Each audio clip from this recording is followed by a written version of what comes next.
ktorá je naozaj moderná, európska v strede kontinentu, ktorá napomáha ekonomike, napomáha regionálnemu rozvoju, sociálnemu rozmeru ekonomiky alebo politiky, to znamená, aby bolo viac pracovných príležitostí.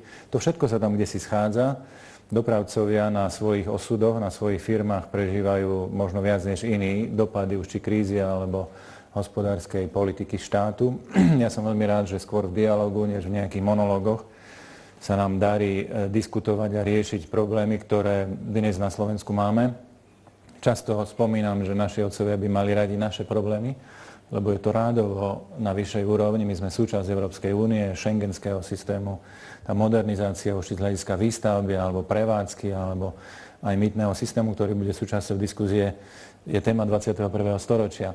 Posledné, čo som chcel povedať, doprava je multimodálny fenomén. Máme aj jednu krásnu veľkú rieku nedaleko, Dunaj, na ktorej je veľmi málo dopravy. Máme preťažené cesty každý deň a pravidelne a nepreťažené, skôr nevyťažené a zadlžené železnice. To hovorím preto, lebo my nepotrebujeme až tak veľa vytvárať čohosi iného, nového, ale vyvažovať, upravovať, modernizovať tak, aby ten systém fungoval oveľa lepšie a bez toho, aby musel byť len extenzívne rozvíjaný. A poďalšie, veľmi sa podceňovali nižšie kategórie ciest. To tiež je veľmi zlé, pretože diaľnica neznamená život alebo smrť. Je to vyššia kategória ciest, ale základ našej siete boli jednotky.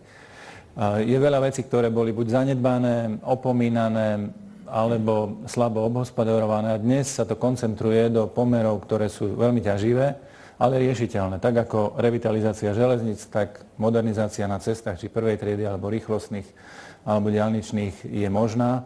Ja to často spomínam aj preto, lebo cez ňu idú verejné veľké investície, cez ňu ide naozaj to, čo znamená dostupnosť, obslužnosť a mobilitu aj pracovnej sily, aj tovarov.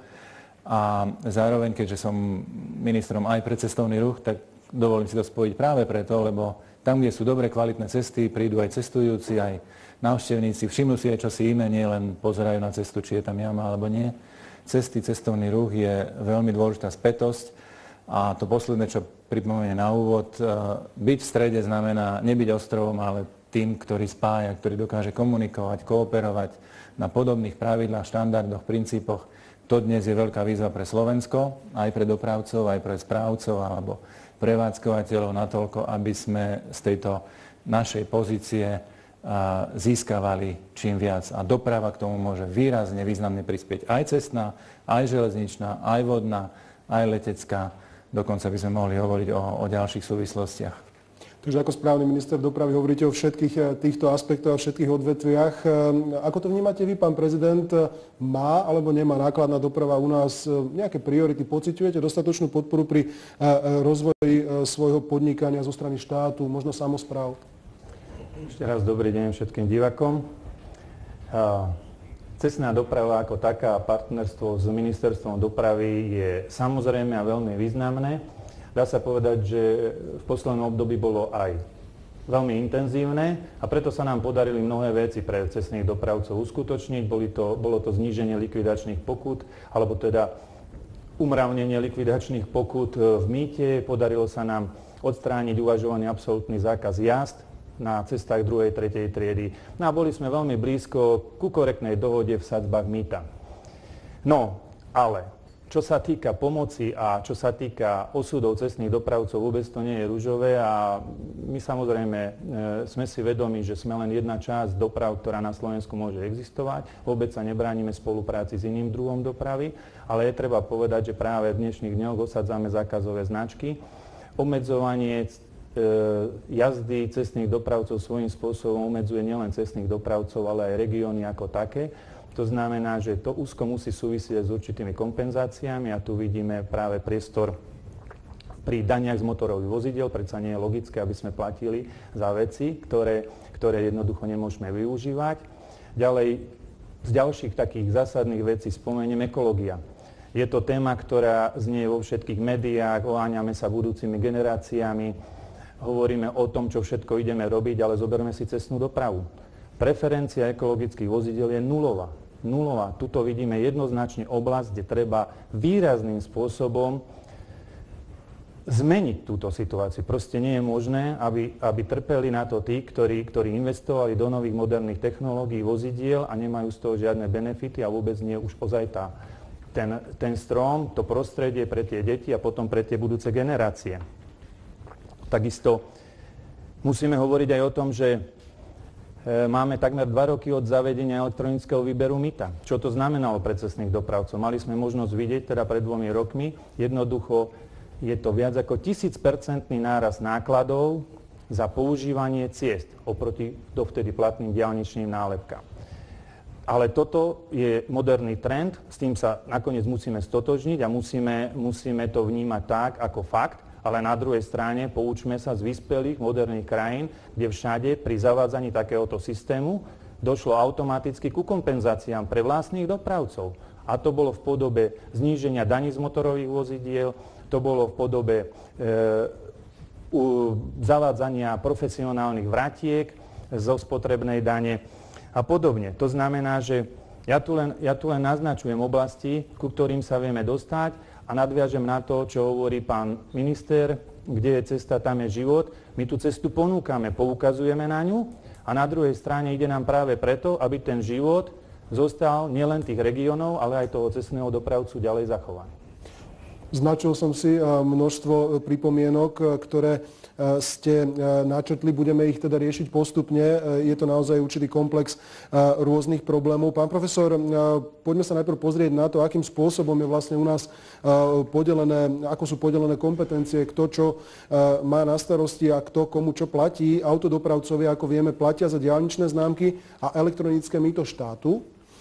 Daň z motorových vozidel ale odvádzajú vyšším územným celkom. Myslíte si, že to zaťaženie autodopravcov, ako aj systém najmä tých poplatkov a daní, to znamená, že niečo ide tam a niečo ide inám, ktoré sú povinní platiť autodopravcovia, podporuje rozvoj tohto odvetvia? Je to dobre nastavené, tak aby to motivovalo autodopravcov k ďalšiemu rozvoju tohto odvetvia? No ja si myslím, že my sme silne proexportný štát, proexportná krajina a základným cieľom ako ministerstvo dopravy a všeobecne ministerstva hospodárstva, ministerstva financií by bolo, aby tu náš export, import robili naši slovenskí dopravci a naše slovenské dopravné firmy. Tam je tá základná, by som povedal, poučka. A od toho sa odvíja potom to daňové zaťaženie a poplatky. Čo sa týka vašej otázky konkrétne, tak diaľničné známky, tu by som poupravil, tak platia len vozidla do 3,5 tony celkovej hmotnosti, že autobusy, ostatní platíme diaľničné nálepky. Tu myslím si ešte je taká jedna disproporcia na Slovensku, že nie všetci užívateľia platia za diaľnice. Ako je to v iných vyspelých štátoch, napríklad by som chcel poukázať, že neplatia užívateľia motocyklov. To myslím, že už by sme mali odstrániť, lebo to je prežitok z bývalej éry, kde ten, čo nemal na osobné auto, tak si kupoval lacnejší motocykel a sme ho zvýhodňovali, ale to už by už nemalo byť. Čo sa týka zaťaženia mýtom, tak to mýto je porovnateľné, v niektorých kategóriách vozidel je nad rámec, by som povedal, stredoeurópskych štátov, aj nad rámec mýta, ktoré najvyššie v okolitých štátoch je v Rakúsku. Takže niektoré kategórie vozidel máme vyššie mýto a bohužiaľ tu sa musím prikloniť k názoru pána prezidenta Jančoviča, že preferencia ekologických vozidiel je na Slovensku veľmi slabá. A tu máme veľké medzery. Čo sa týka dane z motorových vozidiel, tak tá má názov daň z motorových vozidiel, niekedy bola pod názvom cestná daň a mala v názve, že je určená na používanie, na opravy a platí sa za používanie pozemných komunikácií. To teraz z toho vypadlo a daň z motorových vozidel, keby sme zobrali odborne, je majetková daň. Lebo samosprávne kraje sami rozhodujú, že či tú daň z motorových vozidel použijú ja neviem, na výstavbu svojho úradu, sídla, alebo použijú na cesty, alebo použijú samozrejme na iné veci, ktoré majú na starosti, čiže stredné školstvo, zdravotníctvo. A tam bohužiaľ štát, ten nástroj, ktorý tu mal, to riadiť výšku dane z motorových vozidel, odovzdal samosprávam a tam vidíme obrovské rozdiely. Sú samosprávy, ktoré vôbec nepreferujú ekologické vozidla, sú samosprávy, ktoré to preferujú. A my sme robili teraz štúdiu aj na podporu kombinovanej dopravy a tam štáty to organizujú. Čiže ak ten cestný dopravca využije kombinovanú dopravu, dostane až 100% ľavu na dani. U nás taká možnosť je do 50%, ale veľmi, veľmi komplikovaná napríklad. Takže máme ešte v systéme ale diery, ktoré by sa dali zaplátať tak, aby autodopravcovia mali ľahší život, mohli jednoduchšie podnikať. Čiže ja sa vrátim k tomu, čo som povedal na začiatku. My to musíme monitorovať, aby to naše daňové zaťaženie a zaťaženie mýtom, zaťaženie samozrejme spotrebnou daňou z pohonných hmôt bolo porovnateľné s ostatnými štátmi, aby naše dopravné firmy boli konkurencieschopné. Aby ten export, import robili slovenské dopravné firmy, ktoré tu zamestnávajú našich ľudí a platia dane tuto na Slovensku. Pán generálny riaditeľ Kotula, keď hovoríme o všetkých tých aspektoch, ktoré sa dopravy, cestnej dopravy týkajú, musíme povedať aj to, že naše cesty majú až 3 vlastníkov. Ak si to tak zoberieme, NDS má v správe tak povediac tie lepšie cesty, to znamená diaľnice, rýchlostné cesty a cesty prvej triedy. Tie zvyšné patria alebo vyšším územným celkom, alebo potom už priamo obciam a mestám. Rozdielny je teda aj spôsob financovania, akým sa tie cesty opravujú, alebo za čo sa tie cesty opravujú. Nemala by sa Národná diaľničná spoločnosť snažiť opäť celú cestnú sieť dostať do svojej správy a tým pádom získať istý lepší nástroj na to, aby sa celá cestná sieť rozvíjala jednotne a nebolo to iba také čiastkové? Tak nie je úlohou Národnej diaľničnej spoločnosti takúto iniciatívu urobiť. To je podľa mňa pod kuratelou Ministerstva dopravy. Ale ja napríklad schvaľujem tak, jak je to teraz to gestorstvo. My máme za úlohu ako Národná diaľničná, ako akciová spoločnosť správu a údržbu diaľnic a rýchlostných ciest. V rámci fiškálnej decentralizácie a odovzdaní kompetencií boli odovzdané cesty druhej triedy vúckám, vyšším územným celkom.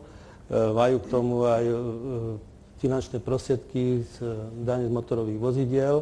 Tak, jak tu spomínal pán profesor, je vec naozaj vyšších územných celkov, jakým spôsobom nakladajú s tými finančnými prostriedkami, či sú účelovo viazané len na cesty alebo používajú do inej oblasti. Samozrejme je tu čo ešte zvažovať, ale naozaj nie je to naša úloha národnej diaľničnej. My máme povinnosť starať sa a pripravovať výstavbu diaľnic a o tie, ktoré sú v prevádzke, aby boli bezpečné a funkčné. Je pravda, že sa pripravoval projekt spojenia Národnej diaľničnej so Slovenskou správou ciest, ale tým, že sa blížia voľby, do tohto projektu už nepôjdeme v tom súčasnom období. To je napríklad zaujímavé, aby sme tých 3300 km ciest prvej triedy mali pod správou spolu so Slovenskou správou ciest, takže s tým súhlasím. A tak, jak som spomínal, nie je našou úlohou sa vôbec k tomu vyjadrovať. Ak sa na to pozrieme z hľadiska systému, samozrejme prežívali sme od roku 89 obdobie, keď sa všetko decentralizovalo, keď naozaj sa rozdeľovali peniaze na menšie celky, tak aby sa teda mohli efektívnejšie využívať. No ale pri cestnej sieti to asi nemusí byť úplne tak pravdivá. Možno, že tá otázka, ak ste aj správne spomínali, že sa uvažovalo o spojení tých systémov, bude aktuálna možno v ďalšom volebnom období. Nie je to tak ďaleko, čo budeme mať predčasné voľby. Pán generálny riaditeľ Okali, viete si predstaviť, mohol by náš mýtny systém zvládnuť aj celú cestnú sieť, to znamená monitorovanie na báze GPS alebo tých mýtnych brán, ktoré samozrejme ten náš systém umožňuje. To znamená, že by sa spoplatnili všetky cesty, možno všetky aj dopravné prostriedky? Už pri zadaní na elektronický mýtny systém existovala jedna veľmi špecifická požiadavka práve na Slovensku. A to bolo spoplatnenie viac ako 1800 km ciest prvej triedy. Toto je skutočne niečo unikátne, čo neexistuje nikde vo svete. A od začiatku táto požiadavka vlastne vplyvala na technické riešenie a technologické riešenie elektronického mýtneho systému. Ten dokázal svoju flexibilitu v podstate v priebehu minulého roka, kde prebehlo, myslím si, že to bolo viac ako 13 legislatívnych zmien, ktoré väčšina z nich práve bola niekde v oblasti zmeny štruktúry spoplatnených ciest. Úseky sa pridávali, úseky sa skracovali. Pôvodná priemerná dĺžka úseku bola 2 km, momentálne je to 1 km. To znamená, že tá flexibilita skutočne tam je. V v konečnom dôsledku množstvo návštev, ktoré prišli, tá posledná bola vysokí úradníci z Európskej komisie plus z agentúry pre satelitné navigačné systémy, ktorí sami povedali, že tento systém, ako ho dneska máme na Slovensku, je skutočne vzorom pre celú Európu a dokonca tvrdia, že toto je systém, na ktorom by mal v budúcnosti fungovať európsky mýtny systém. Takže ten systém je extrémne flexibilný, ten systém to neustále dokazuje a ak je tá otázka, či sme pripravení na to rozširovanie, či už je to kapacitne, či už je to technologicky, tak určite áno. Ten systém je schopný rozširovať nielen z pohľadu počtu kilometrov, to znamená rozšírenie na cesty 1., 2., 3. triedy, ale aj z pohľadu ďalších vozidel, ktoré by sa mohli spoplatňovať. Ak by som sa vás opýtal, či by to bolo dobre, ak by to tak bolo, čo by ste odpovedali? Ja osobne som presvedčený, že to rozšírenie na cesty nižších tried by bolo dobré, bolo by vhodné, pretože pre mňa mýto je skutočne nástroj, ktorý by mal zabezpečiť spravodlivé spoplatňovanie. Elektronické mýto je skutočne o tom, tí, ktorí jazdia, ktorí používajú túto cestu, by mali za túto cestu zaplatiť a platia len za to, čo prejdú. Pán plukovník, spomínali sme rôznych vlastníkov našich ciest a žiaľ, je to aj vidieť, rýchlostné cesty, diaľnice sú v perfektnom stave, jazdí sa po nich vynikajúco. Ako náhle už vidíte na tie cesty nižších tried, sú tam problémy, sú tam výtlky, nie sú častočne sanované a tak ďalej. Prejavuje sa to nejako aj v štatistikách nehodovosti, plynulosti cestnej dopravy? Štatistika nehodovosti sa nám predovšetkým prejavuje, a to tu už bolo povedané na samom začiatku, intenzite cestnej premávky. Intenzita cestnej premávky je základným parametrom počtu dopravných nehôd, následkov dopravných nehôd a celkového vývoja dopravno-bezpečnostnej situácie na našich cestách. Samozrejme, kvalita ciest stavebného stavu má bezprostredný vplyv na dopravnú nehodovosť. Ja by som, vzhľadom k tomu, že sa bavíme o mýte a o tom, že teda mýto máme zavedené v rámci Slovenskej republiky na diaľniciach, rýchlostných cestách a cestách prvej triedy medzinárodného významu, poukázal na to, že od marca tohto roku sme zaevidovali zvýšené intenzity v jednotlivých mesiacoch. Výstup poskytla spoločnosť Skytel, intenzity cestnej premávky pre nákladnú dopravu a v podstate táto intenzita na týchto cestách je porovnateľne odvoditeľná aj pre ostatné cesty, ostatné úrovne ciest druhých, tretích tried. A za tejto zvýšenej intenzity, to znamená v náročnejšom dopravnom prostredí, Slovenská republika zaznamenala a zaevidovala lepšie výsledky v oblasti dopravných nehôd, jednak z hľadiska počtu, ale teda najmä z hľadiska následkov. To je to, čo túto spoločnosť najviac trápi, alebo čím sa najviac zaoberá vo všeobecnosti pri všetkých tých opatreniach, ktoré celá spoločnosť príjma. Takže dnešnému dňu sme na Slovensku zaevidovali nižší počet dopravných nehôd, nižší počet ťažko zranených, ľahko zranených osôb, aj usmrtených osôb samozrejme. Tu je treba ale povedať jednu vec, že v tejto situácii nemôže policajný zbor zostať osamotený a tá jeho zodpovednosť, ako to je neraz zamieňané, za dohľad nad cestnou premávkou samozrejme zodpovedá, ale za tú celkovú dopravnú bezpečnostnú situáciu. Tam je ten celospoločenský význam ako nezastupiteľný. No a z hľadiska fungovania vlastne elektronického výberu mýta, z hľadiska bezpečnosti ciest, ktoré sú nejakým spôsobom pokryté investične z takéhoto systému, z hľadiska opravy, údržby, rekonštrukcie, tak tá kvalita je ďaleko vyššia, tak aj tá dopravná nehodovosť na týchto cestách sa potom spätne prejavuje v tom, teda, že evidujeme na týchto cestách menší počet dopravných nehôd s menším rozsahom následkov na živote a zdraví. Koniec koncov je to logické. Čím kvalitnejšia cesta, tým menej dopravných nehôd. Pán minister, počuli sme tu množstvo podnetov. Poďme si to rozobrať jeden po druhom, ak dovolíte. Viem, že dnes ráno ste boli osádzať prvé zákazové značky niekde pri Bernolákove. Onedlho takýchto zákazových značiek naozaj podľa novej legislatívy príbudne pomerne veľa.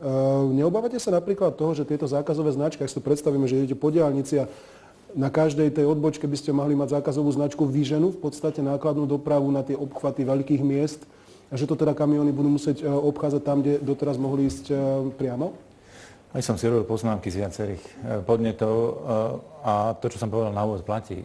Veď aj to osadzovanie zákazov pre tranzit kamionov nad 12 tón na cestách 2. a 3. triedy sme riešili v dialogu s Česmadom, a samozrejme s Vúckami, alebo teda vyššími územnými celkami, so samotnou Národnou diaľničnou spoločnosťou, s policajným zborom, tak, aby to prinieslo osoch.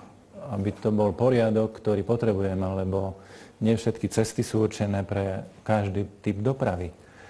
A my potrebujeme slobodu so zodpovednosťou, to znamená dve strany jednej mince. Vtedy je minca platná, keď obidve strany sú platné. A ten dopravný systém práve toto potrebuje. Na jednej strane áno, viac slobody, viac možností, aj medzinárodných, aj vnútroštátnych, no ale na druhej chrániť človeka, chrániť majetok, obydlie, ekológiu a tým pádom aj ekonomiku. Bol to kompromis v tomto prípade? Bol to kompromis, pretože naozaj, čo nie je ekologické, nebýva ani ekonomické. Kto si to kdesi musí zaplatiť? A to platí nielen v doprave, ale aj širšie v spoločenskom živote. Ten dnešný deň bol skôr vyvrcholením týždňovej akcie, ktorá znamená, Bratislavský kraj je už dnes osadený značkami, ktoré riešia zákaz tranzitu na 2 a 3. Tie apely zo strany občanov alebo samospráv, na druhej obavy u autodopravcov, áno, boli riešené istou vyváženosťou alebo kompromisom. Takýchto na Slovensku miest alebo úsekov bude spolu 133. Nie je to ani málo a myslím, že to nie je ani veľa, lebo sme porovnávali intenzity na cestách v roku 2005, ktoré bolo oficiálnym rokom na ščítanie, a 2010. Takže sme osadzovali len tie úseky, ktoré evidentne boli poznamenané odklonom dopravy po zavedení mýtneho systému. Nie iné problémy alebo témy, ktoré sú naozaj v rukách samosprávy a tá by ich mala riešiť. Ja som presvedčený, že v takomto systémovom, kolegiálnom a zodpovednom prístupe sa dajú hľadať odpovede aj na tie ďalšie otázky, ktoré zaznievali. Koho všetko zahrnúť do spoplatnenia, tá téma motocyklistov, respektíve kombinovanej dopravy.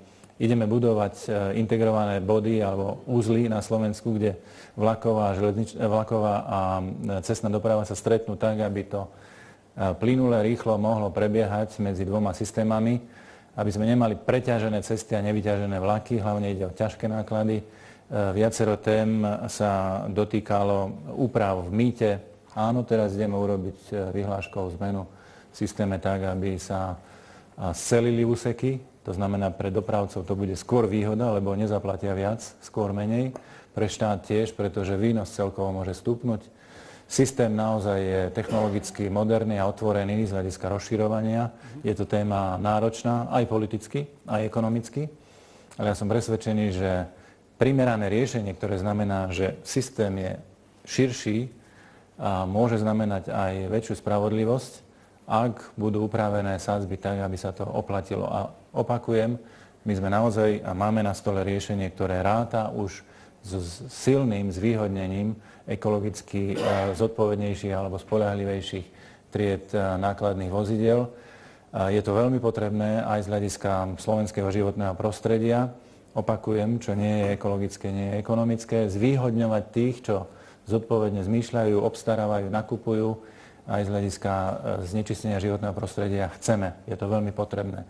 Takže viacero odpovedí naznačujem, niektoré sú pripravené. Je to téma aj na vývoj po marci, ale som presvedčený, že slovenský dopravný systém môže byť typicky európskym aj z hľadiska kompatibility, aj z hľadiska konkurencie schopnosti. Pán prezident, asi sa vám dobre počúvali tie slova ohľadne mýtnych sadzieb pre ekologicky vyspelejšie vozidlá. Pozrieme sa ale najprv na tie zákazové značky. Tam je naozaj pravda, že sa dosiahol istý kompromis a nešlo o plošné zákazy jazd na cestách 2. a 3. triedy.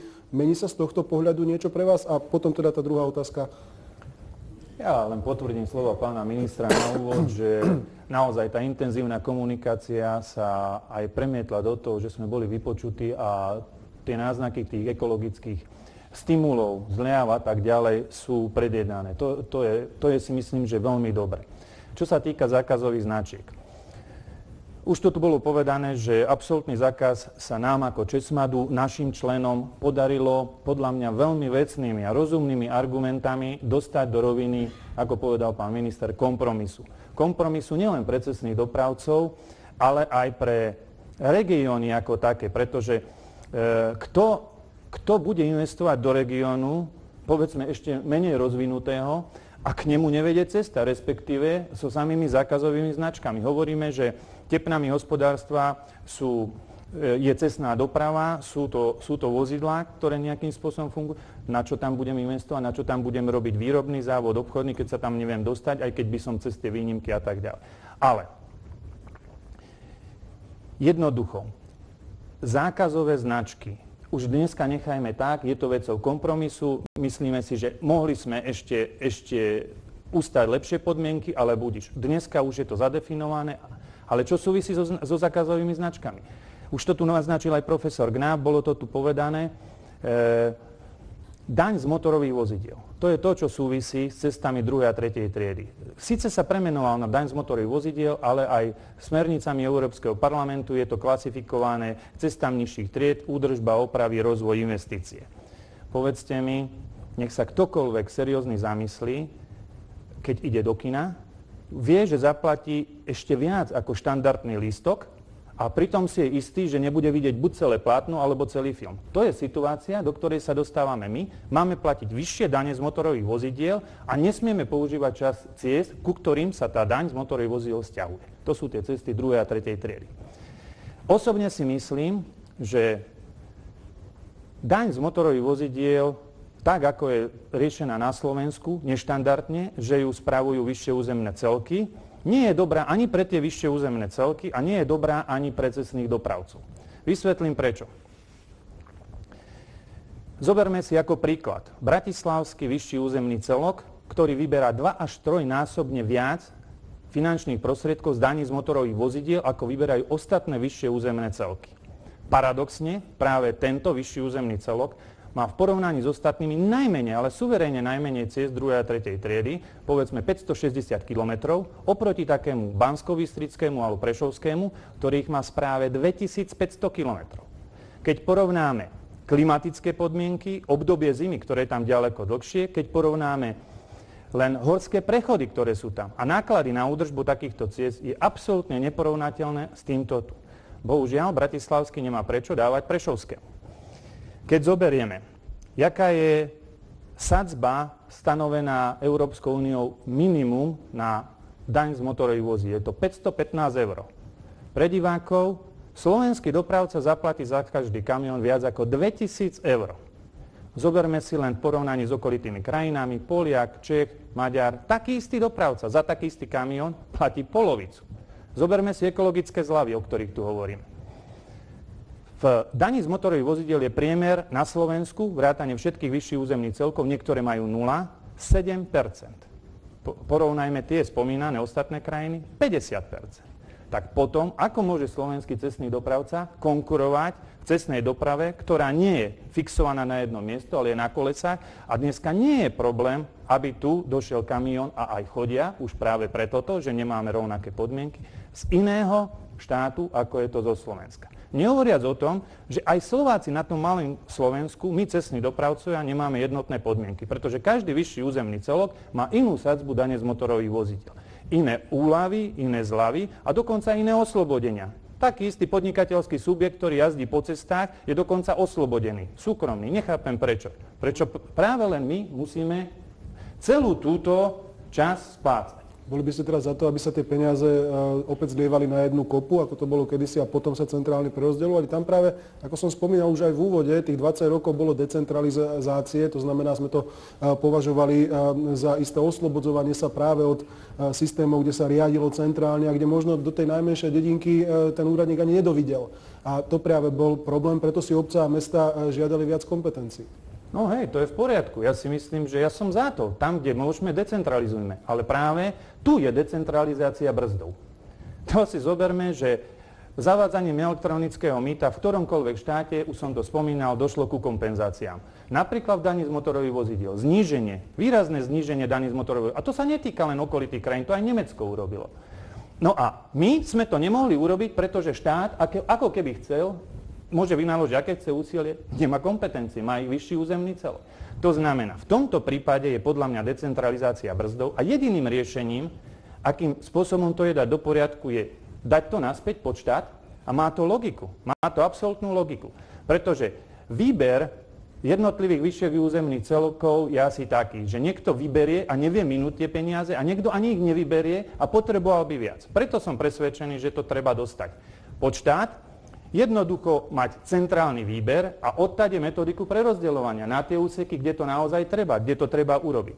Treba v ďalšom prípade, to sú 5 kilometrov vedľa seba sídliaci dopravcovia, každý v inom vyššom územnom celku a každý platí inú daň a chodia do tej istej firmy nakladať 5 kilometrov odtade, ten je viac zaťažený na daní z motorových, ten menej. Nerovnosť podmienok, to znamená jednoznačne zjednotiť daň z motorových vozidiel, zjednotiť zľavy, absolútne dôležité konečne zaviesť ekologické zľavy, pretože to tu už bolo povedané, to na Slovensku nefunguje. A takisto aj zjednotiť oslobodenia, veď predsa nie je možné, aby niekto platil a niekto neplatil. Nevieme prečo.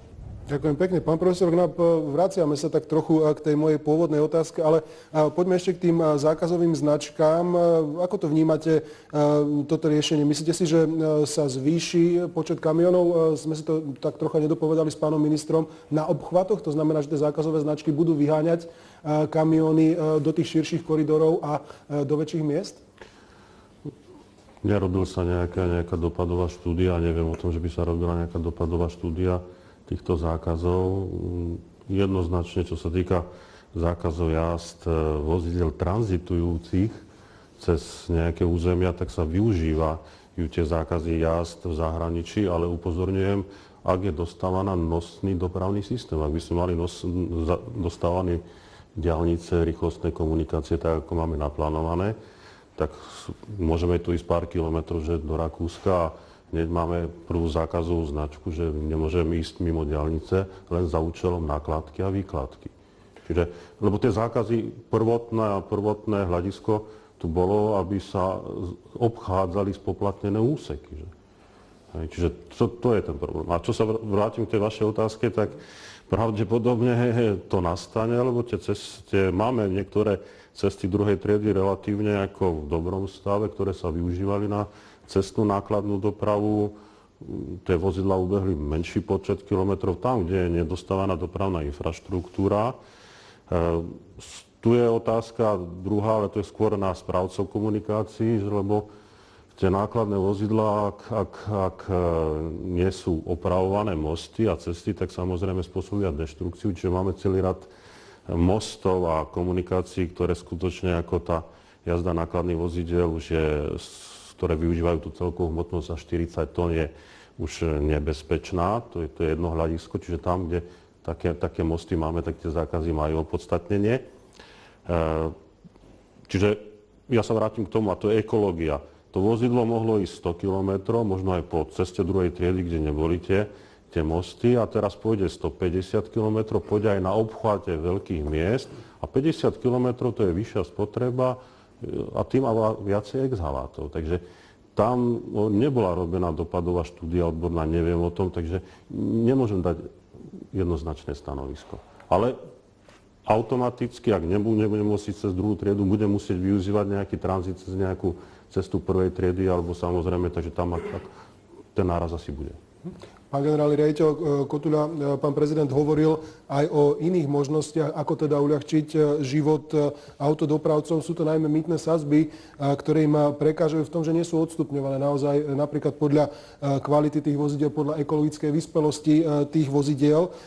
Sú tam napríklad ale aj iné možnosti, ako pristupovať k motivácii autodopravcov, ak teda hovoríme o tej možnosti, že by sa mohol zvýšiť počet kamionov na obchvatoch mestských. Sú tu premenlivé časové mýtne sadzby, ktoré sa používajú napríklad v Českej republike pri Prahe.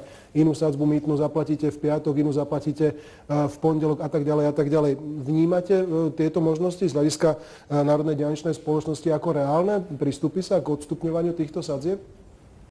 Vnímame časové rozlíšenie, napríklad je zaujímavá myšlienka, s tým sme zatiaľ ešte nepočítali, počítame s tou ekologickou vyspelosťou vozidel, na to už sa pripravuje materiál pre ministerstvo dopravy, aby sme mohli naozaj preferovať ekologicky vyspelejšie vozidlá, aby to životné prostredie bolo tak zaťažované.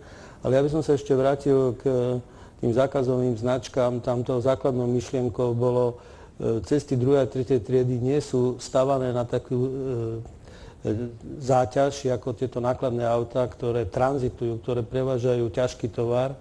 Takže preto chceme, aby oni jazdili po komunikáciách prvej triedy, po diaľniciach, po rýchlostných cestách, ktoré sú na to dimenzované. Tým aj pomáhame vlastne vyšším územným celkom, lebo oni tieto cesty majú nie v najlepšom stave a viem, že chystajú projekty ich rekonštrukcií a hlavne obciam, lebo tie kamiony, keď hľadali trasu, kde nie je spoplatnený úsek, tak samozrejme to je logické, že hľadajú trasu, ktorá je pre nich výhodná, tak týmto ich chceme, tak jak je to bežne vo svete, svojím spôsobom v úvodzovkách donútiť, aby išli po spoplatnených úsekoch, aby ten výber mýta bol za to, že tranzitujú naše územie. Vôbec nie sme proti obsluhe územia. Tam, keď je treba, aby nejaké nákladné auto pre životom v regióne išlo po cestách druhej triedy, to je v poriadku. No a ešte keď sa vrátim tej otázke tomu časovému zvýhodneniu, budeme to do budúcna prehodnocovať a ja som tiež za to, že v tých špičkových obdobiach na tých obchvatoch, kedy sú najväčšie špičky, by kamiony boli zvýhodnené práve v tých voľnejších časoch, že by bola sadzba nižšia, tým pádom by boli motivované, aby nešli práve tie najväčšie špičke. S tým súhlasím. Pán generálny riaditeľ, vedeli by ste takto odstupňovať? Viem si predstaviť, že autodopravcovia, ak sa im mýtna sadzba zvýši v niektorom čase, tak aby povedzme neblokovali cesty a prispievali tak k plynulosti cestnej dopravy, tak budú očakávať, že na druhej strane, ale niektorý iný deň sa im zase tá sadzba zníži. Dá sa to nejako rozumne vyvážiť, tak aby sa zachovala, aby sa splnil vlastne ten hlavný cieľ, ktorým je plynulosť cestnej dopravy v čase dopravnej špičky? Z môjho pohľadu je to jednoducho nejaký nástroj. Dynamická zmena parametrov sadzieb mýta, to je nástroj, ktorý si musíte nejakým spôsobom nastaviť, ak má priniesť nejaký efekt. My sme práve pred stretnutím trošku tak sa rozprávali o tom, aký je výsledok vlastne tejto aktivity v Českej republike, to je to, čo ste spomínali, navyšovanie sadzby mýta alebo vyššia sadzba mýta v piatok po obede, niekde okolo Prahy po 2. hodine. A mali sme také rozdielne názory na to, ak teda bol cieľom, aby sa zvýšila plynulosť dopravy, tak sa zdá, že to nejakým spôsobom nefunguje. Na druhú stranu tie vyššie sadzby znamenajú, že štát vybral viacej peňazí v tomto čase. Hej. Čiže pre mňa je to naozaj nástroj, ktorý je o nejakom flexibilnom nastavení, aby to fungovalo a je si naozaj potrebné povedať, čo je cieľom nasadenia takéhoto nástroja, aby to potom fungovalo. Pre mňa je skôr ale dôležité, ja si teraz dovolím čisto z takého technického pohľadu pozrieť na tú vec. Na Slovensku máme nejaký elektronický mýtny systém, ktorý dneska sa primárne využíva z pohľadu štátu na dve veci. Jedna je to nejaká regulačná funkcia, či už je to regulácia v zmysle nejakých tokov, automobilov, nákladnej dopravy a tak ďalej a tak ďalej. A na druhej strane samozrejme, a to je asi ten primárny cieľ, je to výber finančných prostriedkov na rozvoj a na opravu infraštruktúry. Primárne tam, kde vlastne sa vyberie to mýto, tak predpokladám, že tam by sa mali distribuovať tieto toky. Z pohľadu dopravcov je to samozrejme, myslím si, len vnímané ako nutné zlo. Je to ďalší náklad, ktorý musia nejakým spôsobom platiť. Ten elektronický systém, tak ako je dneska nastavený, poskytuje ale obrovské množstvo ďalších možností, ktoré do dnešného dňa sa nejakým spôsobom nevyužívajú, ktoré ešte raz hovorím čisto z technického pohľadu hovorím, že sú k dispozícii. Či už je to tá regulačná funkcia, či sú to tie veci také základné, ktoré teraz sa bavíme. Tieto dynamické zmeny sadzieb mýta, ktoré môžu byť časové, ktoré môžu byť regionálne rozdiely, hej, cez zimu na nejakých horských prechodoch, kde chceme motivovať, aby nejazdili toľko tie nákladná doprava, aby neblokovali. Ste si vedeli online odsledovať ten výsledok na základe teda toho, ako sa vám tie kamióny pohybujú, tie palubné jednotky, ako sa zaznamenávajú a kde sa prihlasujú? To je dneska aktuálna situácia, je to v podstate na základe požiadaviek, ktoré boli vznesené, tak je to technológia, ktorá takéto niečo umožňuje. To znamená, my dneska denne zbierame údaje viac ako 30 000 automobilov denne. 30 000 nákladných vozidel, ktoré jazdia po ceste. To je viac ako 1 000 000 kilometrov, ktoré sa denne prejdú na cestách, kde máme o týchto automobiloch údaje, ktoré vlastní Národná diaľničná spoločnosť a ktoré sa dajú nedalej využívať. Či už je to v reálnom čase, či už je to monitorovanie dopravy, intenzity dopravy, odklony dopravy, okamžite vidíme, ak je nejaký problém niekde na diaľnici, na cestách, alebo potom samozrejme aj ako štatistické údaje. Ja si myslím, že nákladná doprava to je jeden z prvých indikátorov, kde je vidno, akým spôsobom sa vyvíja národné hospodárstvo, čo sa deje na tých cestách a tak ďalej a tak ďalej. Pre dopravcov takisto množstvo aplikácií, ktoré by sa dali na základe tých údajov, ktoré zbierame, používať a vyvíjať, aby to pre nich nebol len ten náklad, ale samozrejme, aby to bolo niečo, čo im dáva aj nejakú pridanú hodnotu aby vlastne od toho štátu dostali niečo naspäť. No, spomínal pán profesor, že chýba nejaká dopadová štúdia, možno, že toto by bol dobrý podklad pre ňu. Čo pre policajné prezidium, pán plukovník, viete s takýmito, alebo mohli by ste s takýmito údajmi pracovať flexibilne, tak aby ste zvýšili plynulosť cestnej premávky? Je to dobrý údaj, dobrý základ na to? Tak predovšetkým policajný zbor na základe týchto údajov sám o sebe nezvýši ani nezníži plynulosť cestnej premávky. Tu je treba povedať, že plynulosť cestnej premávky je bezprostredne naviazaná na jej hustotu počas dňa a toho denného cyklu. A samozrejme, ak by sme mali nástroj, ktorý môžeme ovplyvniť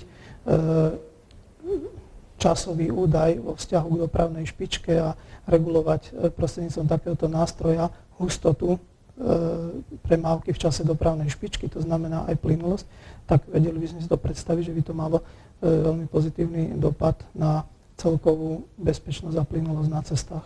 Otázne je, že či by týmito nástrojmi mohli byť práve tie rozdielne sadzby mýta, ako spomínal pán generálny riaditeľ, pri tej Prahe to nie celkom funguje. Dámy a páni, v publiku sú samozrejme takisto odborníci, ktorých sme pozvali. Ak máte záujem sa takisto opýtať alebo prispieť nejakým dodatkom k dnešnej diskusii, samozrejme máte tu možnosť kedykoľvek, požiadajte naše asistentky o mikrofón a bude to možné. Pán minister, počuli sme opäť veľké množstvo podnetov, ktoré zazneli v tejto diskusii.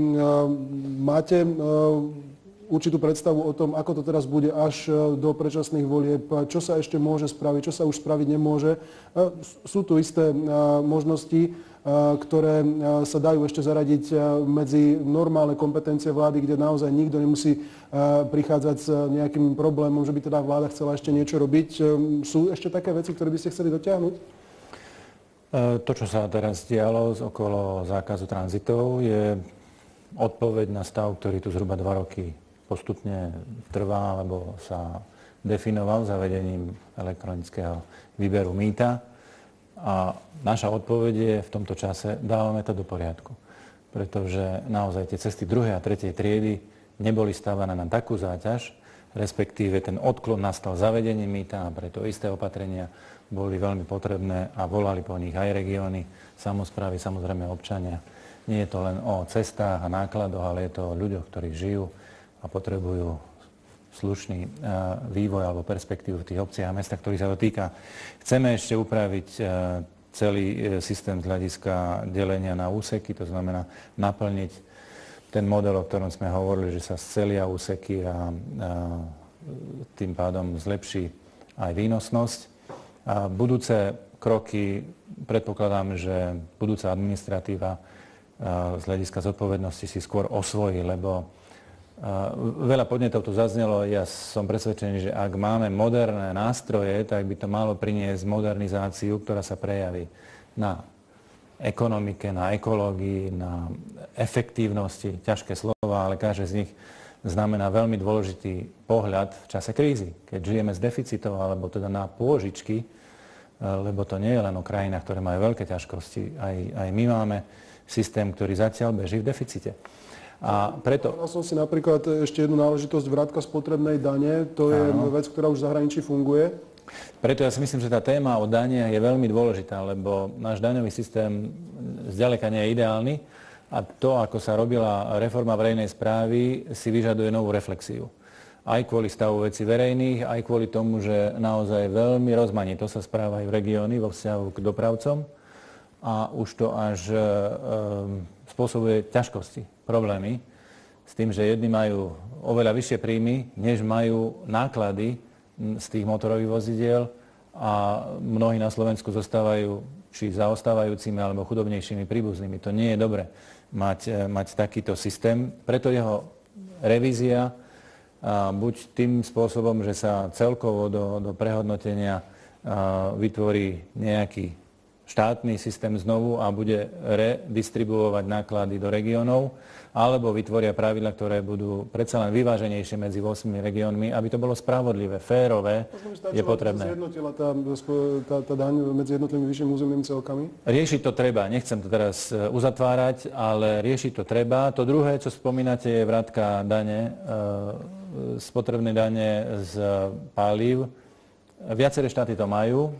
Je to rozumná myšlienka, aj preto existuje a aplikuje sa, pretože ak nebudeme mať systém, ktorý je konkurencieschopný z hľadiska napríklad obstarávania pohonných môd, tak naši budú tankovať v zahraničí a cudzí sa budú vyhýbať tankovaniu na Slovensku a potom prerábame dvojnásobne, pretože príjem zo spotrebných daní pre fungovanie štátu je veľmi citlivý a dôležitý. Sú krajiny, napríklad Švajčiarsko, ktoré je často citované, kde z ústavy, nie zo zákona, ale z ústavy viaceré záležitosti v doprave sú orientované na podporu verejného záujmu alebo verejnej dopravy. Aj spotrebné dane, aj verejná doprava je preferovaná preto, lebo slúži verejnému záujmu. Keby sme vedeli tieto princípy a chceme ich, a myslím, že aj vieme zakomponovať do nášho slovenského práva, tak sa nám bude ľahšie dýchať, jazdiť bezpečnejšie. Napríklad pripravujeme zákon o verejnej doprave, ktorý na Slovensku zatiaľ neexistuje a tam by sa riešili záujmy. Určite aj celoštátne, aj regionálne. Už sa nechcem vrácať k téme železníc, lebo sem presne akože priamo nepatrí, ale naše regióny nie sú pripravené správovať regionálne trate. A preto ich nechávame aj na ďalšie obdobie. Sedí tu predseda gesčného výboru, pán Janiš, na 5 rokov sme to predĺžili. V rámci čoho, to nie je o nejakom váku, ale o nájdení modelu a hlavne teda legislatívnych opatrení, ktoré nám celý systém vyvážia tak, aby sa darilo aj železniciam, aj cestám, nie diskriminačne, ale motivačne. Ja ešte spomeniem jeden príklad. Nechcel som odbehnúť celkom o tých daní, ale keď bola reč o mýte, teraz bola otváraná prvá stavba PPP, boli sme tam spolu, spomínam to skôr preto, lebo kriticky som hodnotil a kriticky hodnotím použitý model, ale moja alebo naša odpoveď je PPP áno, ale za podmienok, ktoré sú výhodné aj pre spoločnosť, pre štát. A napríklad existencia mýtneho systému umožňuje použiť princíp nie len, alebo nie modelu, alebo platby za dostupnosť, že je cesta, je dostupná a už je na štáte, čo vyniesie, koľko to stojí. Ale model platby za dopyt. To znamená, ak je tá cesta dobre využívaná, tak oveľa viac z toho profituje aj štát, rizika sa delia a takýto model PPP s platbou za dopyt by mohol byť využitý ako obchvat Bratislavy, kde intenzita je už obrovská, enormná a stavať treba, tá D4 je potrebná, aspoň na tom východnom obvode. A takýto prístup by bol oveľa férovejší a ekonomicky únosný. Nepriamo ste vyzvali pána poslanca Janiša. Je tu s nami. Nech sa páči, máte slovo. Ďakujem za slovo. Skúsim dve slova k daň z motorových vozidiel. Keď bola fiškálna decentralizácia, tak jej systémom je v podstate, že dávam do správy alebo do majetku aj cesty 2. a 3. triedy na samosprávne kraje. A dávam aj nástroj výberu financií na to, aby som tieto cesty mohol udržiavať a mohol sa o ne starať, opravovať, poprípade ich aj rozširovať. Je dobré viesť debatu, že či tento systém sa konkrétne pri tejto dani uplatnil a je objektívny a spravodlivý, alebo sa poďme naň pozrieť. 3 faktory, ktoré dávajú dôvody na to, aby sme sa zamysleli a dajme tomu prehodnotili tento systém. Prvý je, že mobilita predmetu zdanenia je veľmi vysoká. Zaregistrujem auto v Bratislave a 10-12 mesiacov mi kľudne jazdí v inom kraji. A derie mi cesty v Prešovskom, Košickom kraji. Druhé, že dĺžka tých komunikácií v jednotlivých krajoch je veľmi rozdielná. Tretí pohľad, klimatické pomery. Náklady na údržbu v Žilinskom kraji, Orava, Kysuce je úplne iný, ako je v južných krajoch. To znamená, že toto máme komplex. Keď sa pozrieme takto komplexne na túto vec, tak hľadajme cesty, ako z tohto von. Áno, výber daní z motorových vozidiel je rozdielny. Vúcky majú síce nástroj, že je stanovená minimálna sadzba výberu dane. Môžu si tu daň dať vysokú, môžu si dať nízku, môžu dať uplatnenie na ekológiu, nemusia dať uplatnenie, v tomto je flexibilita. Ale ak by vúcky začali, že potrebujem viac peňazí na údržbu ciest, lebo už je mám v katastrofálnom stave, tak zdvihnem daň, tak aj tých dopravcov, ktoré v tom kraji mám, tak ich vyženiem a preregistrujú si auta v kraji, kde tá daň je nižšia. To značí, že je tu komplex problémov. Prax ukázala, že asi sa bude treba po marci vrátiť tomuto problému a skúsiť prehodnotiť daň z motorových vozidiel Možno ja nie som veľký zástanca centralizácie, ale asi centrálny výber daní a vzorec prerozdelenia daní späť na vúcky, aby to bol príjem samosprávnych krajov, lebo tie cesty im zostanú, aby boli zohľadnené jednak tá mobilita toho predmetu zdanenia, jednak tie klimatické pomery, jednak tá dĺžka ciest a stav ciest, tak ako je to sa prerozdeľuje už aj na školstvo a na žiaka, a kde už tieto v tom vzorčeku sú aj tieto klimatické pomery a tá dĺžka kúrenia zohľadnené. Niekde tu je cesta, ale treba sa aj v takýchto debatách, a my sme sa bavili aj o plošnom zavedení, by som povedal, zákazu jazdu na 12. na cesty na pôde hospodárskeho výboru a aj z ministerstva našli sme kompromis, ktorý danú vec momentálne rieši. Uvidíme a odsledujeme to v praxi, že čo to robí, že či je to dostatočné, alebo to nie je dostatočné, lebo zo spoločenského hľadiska je dobré tie zastávané územia odbremeniť od tranzitu tých veľkých kamionov. Vrátim sa ešte, keď už mám slova, už potom sa nebudem pýtať, spotrebnej dani. Tá spotrebná daň bola znížená v roku 2010 ako v podstate reflex na zavedenie mýta. Ja na chvíľku preruším, rozlúčime sa s divákmi televízie Teatry. V tejto chvíli končí náš priamy prenos, my ale ešte v diskusii budeme pokračovať. Veľmi pekne ďakujeme za vašu pozornosť. Nech sa páči, pokračujte. Sledovali ste celospoločenskú diskusiu, ktorú zorganizovalo Združenie cestných dopravcov ČESMAD a bola na tému problémov v cestnej doprave.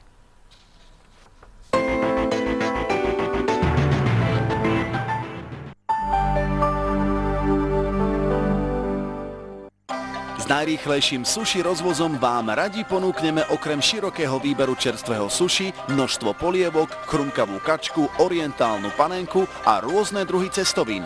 Viac na www.sushimushi.sk. Najkontroverznejšia skupina súčasnosti je opäť tu. Rammstein.